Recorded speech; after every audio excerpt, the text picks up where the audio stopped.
पंडिता रमाबाई। रमाबाई संस्कृतवैदुष्येण पंडिता सरस्वती इति उपाधिभ्यां विभूषिता। रमाबाई संस्कृत में विदुषता प्राप्त करने के कारण पंडिता और सरस्वती इन उपाधियों से विभूषित थीं। सा 1858 तमे ख्रीष्टाब्दे जन्मः अलभत। उनका जन्म 1858 सन में हुआ था। तस्या पिता अनंत शास्त्री डोगरे माता च लक्ष्मीबाई आस्ताम्। उनके पिता अनंत शास्त्री डोगरे और माता लक्ष्मीबाई थीं। तस्मिन् काले स्त्री शिक्षाणां स्थिति चिंतनीया आसीत्। उस काल में स्त्रियों की शिक्षा की स्थिति बड़ी ही चिंतनीय थी। स्त्रीणां कृते संस्कृत शिक्षणं प्रायः प्रचलितं नासीत्। स्त्रियों के लिए जो है संस्कृत की शिक्षा प्रायः प्रचलित नहीं थी। किंतु पंडित अनंत शास्त्री डोंगरे रूढ़िबद्धां धारणां परित्यज्य स्वपत्नीं संस्कृत अध्यापयत्। किंतु पंडित अनंत शास्त्री डोगरे ने रूढ़िबद्ध धारणाओं का परित्याग करके, उनको त्याग करके क्या करा था, अपनी पत्नी को उन्होंने संस्कृत की शिक्षा दी थी। एतदर्थं रमायाः पिता समाजस्य प्रताड़नाम् अपि असहत। इसके लिए रमा के पिता ने समाज की प्रताड़नाओं को भी सहा था। अनंतरम रमा अपि स्वमातुः संस्कृत शिक्षां प्राप्तवती। तत्पश्चात रमा ने भी अपनी माता से संस्कृत की शिक्षा प्राप्त की थी। कालक्रमेण रमाया पिता विपन्ना संजाता। समय के साथ साथ रमा के पिता विपन्न हो गए, मतलब गरीब होते चले गए।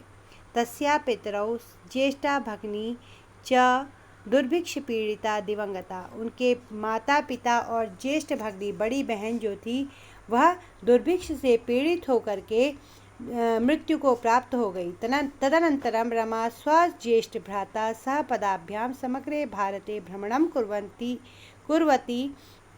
कोलकातां प्राप्ता। उसके पश्चात रमा ने अपने बड़े भाई के साथ पैदल यात्रा करके संपूर्ण भारत की पैदल यात्रा की थी और कोलकाता पहुंची थी। तत्र सा ब्रह्म समाजेन प्रभाविता वेदाध्ययनम अकरोत्। वहाँ पर ब्रह्म समाज से प्रभावित होकर के उन्होंने वेदों का अध्ययन किया। पश्चात् सह बालिकानां स्त्रीणां च कृते संस्कृतस्य वेदशास्त्रादिकस्य च शिक्षायै आंदोलनं प्रारब्धवती। उसके पश्चात उन्होंने बालिकाओं और स्त्रियों की शिक्षा के लिए संस्कृत शिक्षा और वेद शास्त्र आदि की शिक्षा के लिए उन्होंने क्या किया, आंदोलन किया, प्रारंभ किया। 1880 तमे ख्रीष्टाब्दे सा विपिन बिहारी दासेन सह न्यायालये विवाहम अकरोत्। 1880 सन में उन्होंने विपिन बिहारी दास के साथ न्यायालय में विवाह कर लिया। सार्धैक वर्षांतरम तस्या पति दिवंगता। 1.5 वर्ष में उनके पति जो थे वह मृत्यु को प्राप्त हो गए। तदनंतरम सा पुत्र्या मनोरमा सह महाराष्ट्रम प्रत्यागत्य।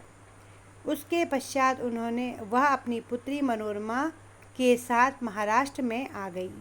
नारीणां समुचित सम्मानाय शिक्षायै च सा स्वकीयं जीवनम अर्पितवती। नारियों के समुचित सम्मान के लिए और शिक्षा के लिए उन्होंने अपना संपूर्ण जीवन लगा दिया। सर्वकारेण संगठिते उच्च शिक्षा आयोगे रमाबाई नारी शिक्षा विषये स्वमतं प्रस्तुतवती। उन्होंने उच्च शिक्षा आयोग में भी मैं अपने मत को किसके लिए, नारी शिक्षा के विषय में, नारी को भी शिक्षा मिले, इसके लिए उन्होंने क्या किया, अपने मत को प्रस्तुत किया। उच्च शिक्षा आयोग में भी उन्होंने अपने मत प्रस्तुत किए कि नारी को शिक्षा दी जाए। सा उच्च शिक्षार्थम इंग्लैंड देशम गतवती। वह उच्च शिक्षा के लिए इंग्लैंड देश भी गई थी। तत्र ईसाई धर्मस्य स्त्री विषयके उत्तम विचारे प्रभाविता जाता। वहाँ वह ईसाई धर्म के स्त्री विषय में उनके उत्तम विचारों को सुनकर के बहुत ही ज़्यादा प्रभावित हुई थी। वहाँ के ईसाई धर्म में स्त्रियों का जो सम्मान दिया जाता था, उनके विचारों को सुनकर के वे बड़ी ही प्रभावित हुई थी। इंग्लैंड देशात रमाबाई अमेरिका देशम अगच्छत्। इंग्लैंड देश के बाद रमाबाई अमेरिका देश गई थी। तत्र सा भारतस्य विधवा स्त्रीणां सहायतार्थम अर्थसंचयम अकरोत्। वहाँ पर उन्होंने भारत की विधवा स्त्रियों की सहायता के लिए क्या क्या धन इकट्ठा किया। अर्थ संचयम अकरोत्, धन इकट्ठा किया। भारतम प्रत्यागत्य मुंबई नगरे सा शारदा सदनम अस्थापयत। भारत में आकर के उन्होंने मुंबई नगर में उन्होंने जो है वहाँ शारदा सदन की स्थापना की। परम इदम सदनम पुणे नगरे स्थानांतरितम जातम। किंतु यह सदन को उन्हें पूना नगर में क्या करना बड़ा स्थानांतरित किया उन्होंने। अस्मिन् आश्रमे निसहाया स्त्रियः निवसन्ति स्म। इस आश्रम में निसहाय, जिनको कहीं आसरा नहीं मिल पाता था, ऐसी स्त्रियां निवास करती हैं या करती थी। तत्र स्त्रियः मुद्रण टंकण कला काष्ठकलादीनां च प्रशिक्षणमपि लभन्ते स्म। तत्र वहाँ पर स्त्रियों को छपाई का काम, मुद्रण, टंकण, टाइप का काम और काष्ठकलादि नाम का लकड़ी में नक्काशी का काम सिखाने का या प्रशिक्षण दिया जाता था, सिखाने का कार्य किया जाता था। तदनन्तरं पुणे नगरस्य समीपे केडागांव नाम्ने स्थाने मुक्तिसदनं नाम संस्थानं तया स्थापितम्। उसके पश्चात पुणे नगर के समीप केड़ा गांव नाम के स्थान पर मुक्ति सदन नाम का उन्होंने एक संस्था की स्थापना की। अत्र अधुना अपि निराश्रिता स्त्रियः सम्मानं जीवनम यापयन्ति। अत्र मतलब यहाँ पर, अधुना आज भी, अपि मतलब भी, निराश्रिता स्त्रियाँ जो जिनको कहीं भी आश्रय नहीं मिलता है, ऐसी स्त्रियाँ सम्मान के साथ अपना जीवन यापन करती हैं।